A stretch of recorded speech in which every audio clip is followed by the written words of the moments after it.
in accordance to that which Allah loves,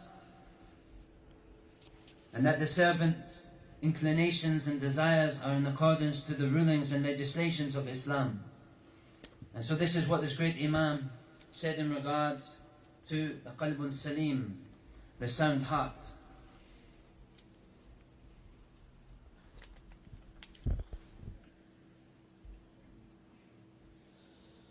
قال Shaykh Ṣāliḥ al-Fawzān hafidhahullāh ta'ala. Shaykh Ṣāliḥ al-Fawzān, he said, regarding the same hadith that we mentioned previously, إن في الجسد مضغة, he said, al-qalb huwa al-malik al-jasad, وإذا صلح الملك صلحت الرعية, وإذا فسد الملك فسدت الرعية. He said, hafidhahullah ta'ala, the heart is the master of the body. So if the master becomes rectified and upright, the flock likewise becomes rectified and upright. And if the master becomes corrupted, then the flock likewise becomes corrupted. And then he goes on to say, فَعَلَى الْمُسْلِمِ أَنْ يَسْأَلَ اللَّهِ صَلَاحَ الْقَلْبِ لِأَنَّهُ إِذَا صَلُحَ الْقَلْبِ أو صَلَحَ الْقَلْبُ صَلَحَتْ أُمُورُهُ كُلُّهَا وَإِذَا فَسَدَ الْقَلْبِ فَسَدَتْ أُمُورُهُ كُلُّهَا. And he says, hafidhahullah, Shaykh Ṣāliḥ al-Fawzān, and so it is upon the Muslim to ask Allah for rectification of his heart. Because if the heart becomes rectified, all of his affairs will be rectified. And if his heart becomes corrupted, then all of his affairs will likewise become corrupted. And so from those supplications authentically collected from the Messenger sallallahu alaihi wasallam in this regard is when he sallallahu alaihi wasallam would say, Ya musarrif al-qulub, sarrif qalbi ala ta'atik. O turner of the hearts, turn my heart towards your obedience. And so likewise, alongside one supplicating to Allah, asking Him Jalla wa'ala to rectify his heart, likewise of course one should be taking those other means, such as worship and staying away from sins, in order to rectify his heart. As no doubt, these sins and the likes are what causes corruption to the heart and causes a detriment of the heart. And the effects of sins upon the heart is indeed a whole topic within itself. However, let us touch upon a few different points in this regard. From them is the hadith collected by Ibn Majah, graded authentic by Shaykh al-Albani rahmatullahi alayhi. قال صلى الله عليه وسلم إن المؤمن إذا أذنب كانت نقطة سوداء في قلبه. If the believer commits a sin, then a black dot appears on his heart. فإن تاب ونزع واستغفر سكل قلبه فإن زاد زادت. And so if he repents and desists and seeks forgiveness, his heart will be polished and clean of it, of this black dot. And if he increases, then the black dot will increase. Also, Allah has informed us that the heart can become harder than rocks. As He mentions, ثُمَّ قَسَتْ قُلُوبُكُم مِّن بَعْدِ ذَلِكَ فَهِيَ كَالْحِجَارَةِ أَوْ أَشَدُّ قَسْوَةً. Then your hearts became hardened after that, and became like rocks, or even more severe in hardness. Then we have likewise, in this regard, the well-known lines of poetry by Ibn Mubarak, rahimahullah ta'ala, when he said, رَأَيْتُ ذُنُوبْ تُمِيتُ الْقُلُوبِ وَيُورِثُ الذُّلَّ إِدْمَانُهَا. He said, rahimahullah, I observed that sins kill the heart, and addiction to them brings about disgrace. وَتَرْكُ الذُّنُوبِ حَيَاةُ الْقُلُوبِ وَخَيْرُ لِنَفْسِكَ إِسْيَانُهَا. And so abandonment of sins brings life to the hearts. And so better for yourself is to turn away from them.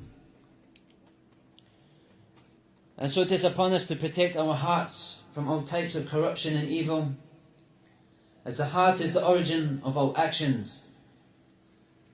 And it likewise is the place where the intellect resides. As Allah Ta'ala mentions, أَفَلَمْ يَسِيرُوا فِي الْأَرْضِ فَتَكُونَ لَهُمْ قُلُوبٌ يَعْقِلُونَ بِهَا أَوْ آذَانٌ يسمعون بها فإنها لا تعمى الأبصار ولكن تعمى القلوب التي في الصدور. When Allah Ta'ala, He says, have they not travelled through the land and have hearts by which they understand with and ears by which they hear with? Indeed, it is not the eyes that are blinded, but blinded are the hearts which are within the chests. And so no doubt, it is upon us to protect our hearts from corruption, and by doing so, is protecting likewise our intellects from corruption and harm.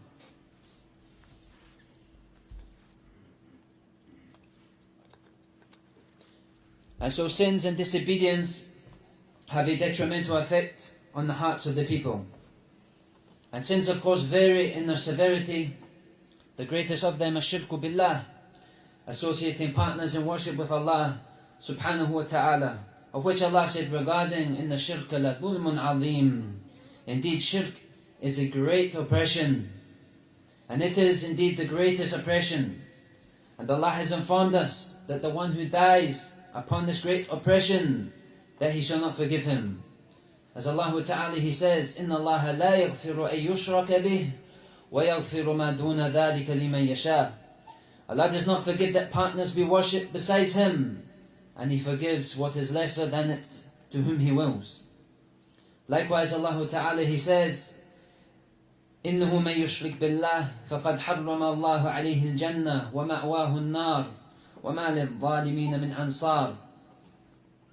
Likewise, Allah Ta'ala, He says, indeed, he who associate partners with Allah, for indeed Allah has forbidden for him al-Jannah, paradise, and his abode is a hellfire, and there is not for the wrongdoers any helpers.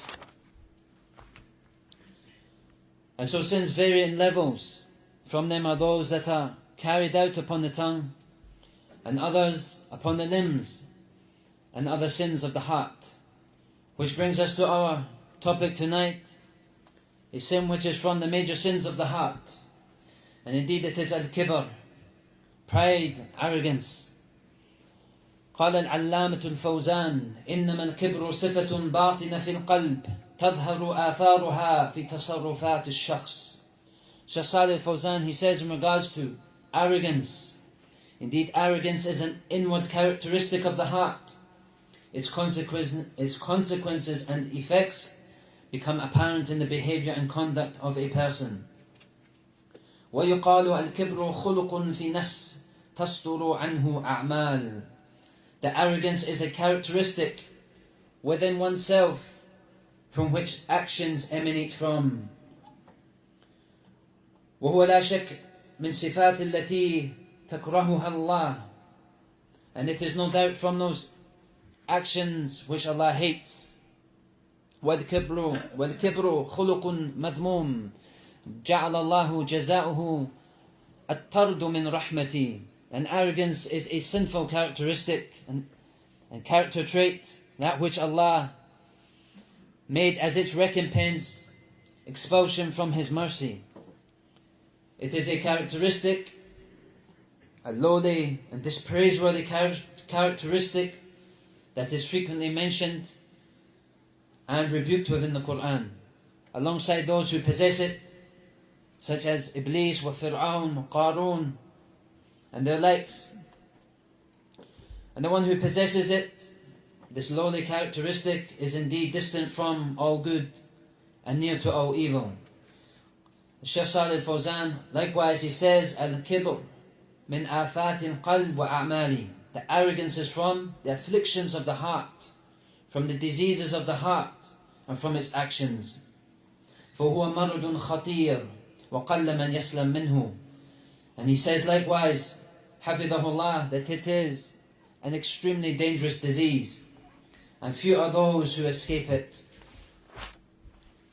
وقال بعض السلف أول ذنب عصي الله به الكبر. أول ذنب عصي الله به الكبر.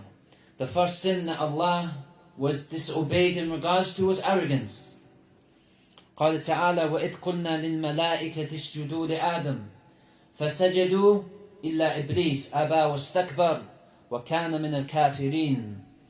I remember when he said, subhanahu wa ta'ala, to the angels, prostrate yourselves before Adam.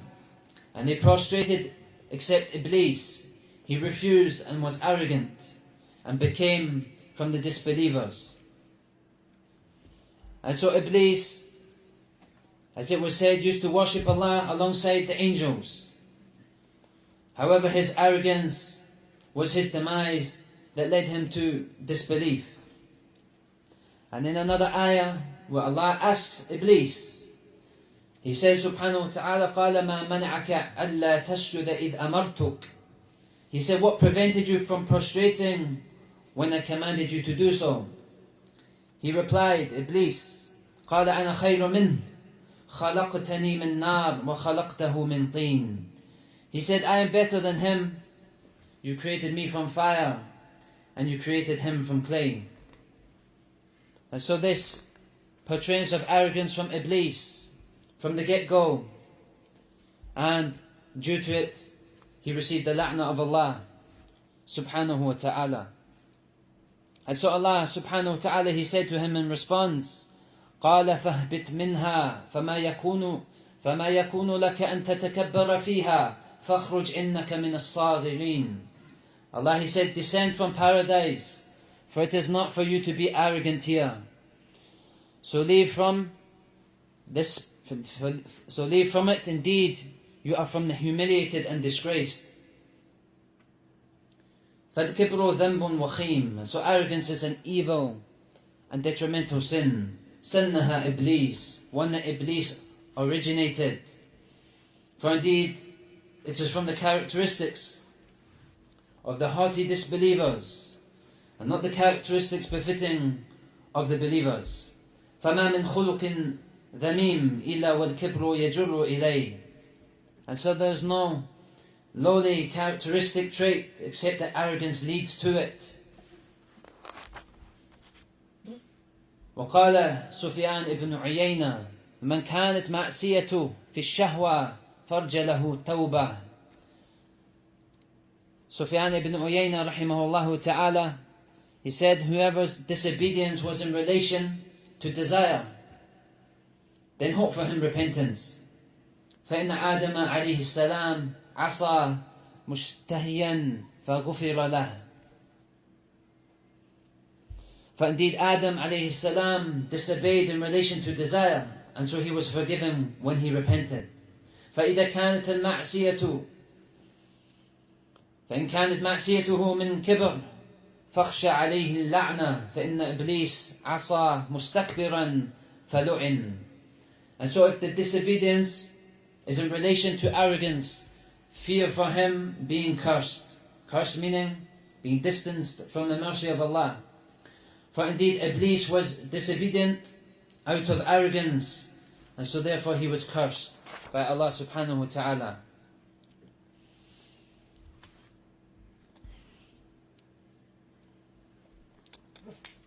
And so arrogance is a major and destructive sin of the heart that leads the one who possesses it to much evil and detriment. And al-kibru was defined by the Messenger sallallahu alayhi wa sallam in the hadith of Ibn Mas'ud radiallahu anhu, collected by Imam Muslim, when he said sallallahu alayhi wa sallam, لا يدخل الجنة من كان في قلبه مثقال ذرة من كبر. He sallallahu alayhi wa sallam, he said, he who has in his heart as much as a mustard seed of pride will not enter paradise. فقال رجل إن الرجل يحب أن يكون ثوبه حسنا ونعله حسنا. قال رسول الله صلى الله عليه وسلم إن الله جميل يحب الجمال. And so the Messenger sallallahu alayhi wa sallam, in the presence of the Messenger sallallahu alayhi wa sallam, he said, indeed a man from us, he loves to have his garment looking nice and his shoes looking nice. قال رسول الله صلى الله عليه وسلم, indeed Allah is beautiful and loves beauty. الكبر بطر الحق وغمط الناس. So here the Messenger صلى الله عليه وسلم, he defines kibr. He says الكبر بطر الحق وغمط الناس. He said that pride or arrogance is rejecting the truth and belittling and disparaging the people. And so from this hadith, al-kibr can be summarized in two affairs: batrul haqq, rejecting the truth, wa ghamtun nas, and belittling or disparaging the people. And some of the ulama, they mention likewise, batrul haqq, tarku ma amarallahu bihi takabburan. The batrul haqq is leaving that which Allah has commanded with through arrogance. He rejects it through arrogance. وَغَمْتُ النَّاسِ يَرَى النَّفْسَ أَفْضَلُ مِنَ النَّاسِ. غَمْتُ النَّاسِ is that he sees himself better than the people. بَطْرُ الْحَقِّ وَغَمْتُ النَّاسِ. And so kibr, pride and arrogance, prevents an individual from many affairs. From them is that it hinders and prevents him from accepting the truth when it comes to him. In this regard again, al-Allāmah Shaykh Ṣāliḥ al-Fawzān hafidhahullāh ta'ala, he mentions, لو علم الحق ولم يأخذ به أصيب بالزيغ ولهذا قال تعالى فلما زاغوا أزاغ الله قلوبهم. So Shaykh Ṣāliḥ al-Fawzān hafidhahullah ta'ala, he says, and so if he comes to know of the truth but does not accept it, when it comes to him, in return he will be afflicted with deviation in his heart. As Allah subhanahu wa ta'ala, he said, so when they turned away, فَلَمَّا زَاغُوا أَزَاغَ اللَّهُ قُلُوبَهُم. Allah caused their hearts to deviate. فَالَّذِينَ تَبَيَّنَ لَهُمُ الْحَقِّ وَلَمْ يَقْبَلُوا بِهِ يَخْشَى أَنْ يُخْتَمَ عَلَى قُلُوبِهِمْ فَتُصْبِحُوا لَا تَقْبَلُوا الْحَقِّ عُقُوبَةً لَهُمْ. And so those who, when the truth becomes apparent to them and they do not accept it, it is feared that their heart will be sealed and that their hearts will not be able to accept the truth thereafter as a due punishment to them. Likewise, in this regard, Allah Ta'ala, he says, وَنُقَلِّبُ أَفْئِدَتُهُمْ وَأَبَصَارَهُمْ كَمَا لَمْ يُؤْمِنُوا بِهِ أَوَّلَ مَرَّةٍ. And we will turn away their hearts and their eyes just as they refused to believe first time. And so the one who shows arrogance towards the truth will be recompensed by way of his heart being directed away from guidance. As Allah, he mentions in this regard, سأصرف عن آيات الذين يتكبرون في الأرض بغير الحق. Allah, he says, I shall turn away from my ayat those who are arrogant upon the earth without right. وَإِن يَرَوْا سَبِيلَ الرُّشْدِ لَا يَتَّخِذُوهُ سَبِيلًا. And even if they should see every sign, they will not believe in it. And so these ayat highlighting to us that those who are arrogant and haughty upon the earth, that they will be misguided due to that. Likewise, from the detrimental effects of al-kibr is that it will prevent an individual from learning beneficial knowledge, al-ilm al-nafi'. From that which was narrated from Mujahid, rahimahullah, in this regard, when he said, لا ينال العلم المستحي والمستكبر. لا ينال العلم المستحي والمستكبر. Knowledge will not be attained by the one who is too shy to ask, nor the one who is arrogant. Likewise, arrogance prevents a person from following the Sunnah of the Messenger sallallahu alaihi wasallam. As comes in the narration of a man, as comes in the narration when a man ate in the presence of the Messenger sallallahu alaihi wasallam, and he began to eat with his left hand. And so the Messenger sallallahu alaihi wasallam, he said, "Kul bi yaminik." He said, "Eat with your right hand." And the man replied, "La astati'." He said, "I'm not able." No, he said, I'm not able, without reason. Then the Messenger sallallahu alaihi wasallam, he said, مَا مَنَعَهُ إِلَّا الْكِبَرِ. He said he was not prevented to do so, to eat with his right hand, except by kibr. There was kibr, it was pride and arrogance that prevented him from following the Sunnah of the Messenger sallallahu alaihi wasallam and eating with his right hand. Likewise, it is arrogance that prevents an individual calling upon, invoking upon Allah subhanahu wa ta'ala. As Allah Jalla wa ala, He says, وَقَالَ رَبُّكُمُ ادْعُونِي أَسْتَجِبْ لَكُمْ إِنَّ الَّذِينَ يَسْتَكْبِرُونَ عَنْ عِبَادَتِي سَيَدْخُلُونَ جَهَنَّمَ دَاخِرِينَ. When your Lord said, call upon me, I shall answer you. Indeed, those who are arrogant towards my worship will surely enter hell in humiliation. And so many are the detrimental effects of arrogance. And from those, likewise, that Allah will not speak to on the day of recompense. From those three that Allah will not speak to on the day of recompense, from them, عَائِلٌ مُسْتَكْبِرٌ, the impoverished but arrogant individual. عَائِلٌ مُسْتَكْبِرٌ, the one who is poor. He lives in poverty. He has nothing to be arrogant about or regarding. However, with that, he remains arrogant and prideful. This is the عَائِلٌ مُسْتَكْبِرٌ, the impoverished, arrogant one. And so this trait, that he is from the fuqara, that he's from the poverty-stricken people, however he remains arrogant, this indicates the evil contained within his heart. And so with the numerous texts indicating the evil and destructive traits of pride and arrogance, as Shaykh Ṣāliḥ al-Fawzān, he says, how can one not fear this destructive sin for themselves?